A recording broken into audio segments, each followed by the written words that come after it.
A powerful new winter storm is sweeping across the U.S. It will intensify into a bomb cyclone as it moves up the east coast. Wind threats will surge, especially across coastal New England. The I-95 corridor may dodge major snow, but inland areas won't. Winter alerts now stretch across the country for nearly 70 million people.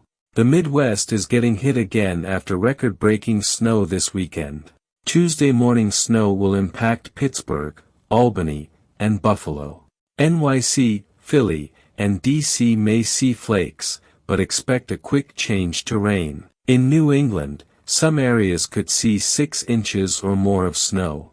South of the snow zone, freezing rain may cause dangerous ice. By late week, Arctic air will blast temperatures to new lows. And this may be just the beginning as winter intensifies into December.